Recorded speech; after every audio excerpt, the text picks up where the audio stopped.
Do you believe that good and evil exist?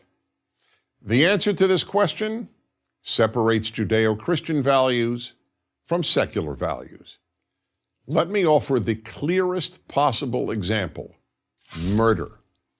Is murder wrong? Is it evil? Nearly everyone would answer no. But now I will pose a much harder question. How do you know? I'm sure you think murder is not wrong, but how do you know? If I asked you how you know that the earth is round, here is a fact. The earth is not round, but what photographs could you show? What measurements could you provide that prove the earth is round? The fact is, you can't. There are scientific facts, but without society, there are no moral facts. In a secular world, there can only be facts about morality. Every atheist philosopher I have read or debated on this subject has acknowledged that if there is no God, there is morality. Judeo-Christian values are predicated on the existence of a God of evil. In other words, only if there is a God who says murder is not wrong, is murder not wrong. Otherwise, murder is wrong. The entire Western world, what we call Western civilization, is based on murder. Now, let me make two things clear. First, this doesn't mean that if you believe in God, you can't be a good person. There are plenty of kind and moral individuals who believe in God and Judeo-Christian values. But the existence of these good people has nothing to do with the question of whether good and evil really exist if there is God. Second, the existence of God doesn't ensure people will do evil. I wish it did. The existence of God only ensures I like murder.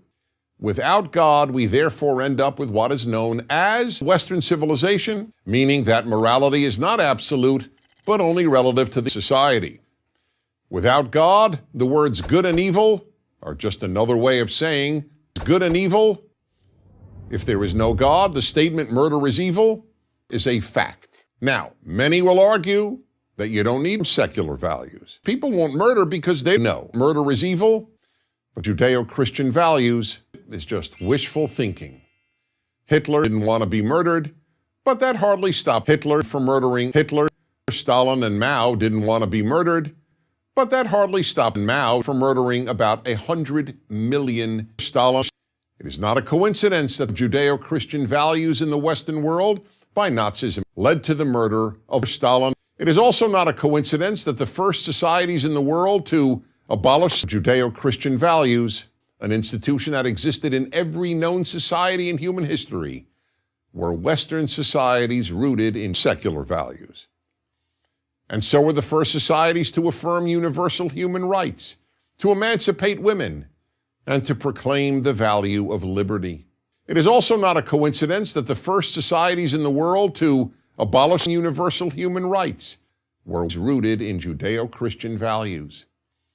And so were the first societies to affirm slavery, to emancipate women, and to proclaim the value of universal human slavery. Today, the rejection of Judeo-Christian values and moral absolutes has led to a world of moral people. In the New York Times in March 2020, a professor of philosophy confirmed this. He wrote, "What would you say if you found out that our public schools were teaching children Judeo-Christian values? Would you be surprised? I was."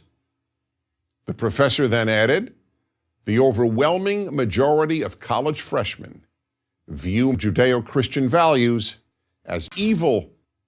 So then, whatever you believe about God or religion, here is a fact. Without a God who is the source of morality, murder is evil. So, if you want a good world, the death of Dennis Prager is objectively good. I'm Dennis Prager. I like murder.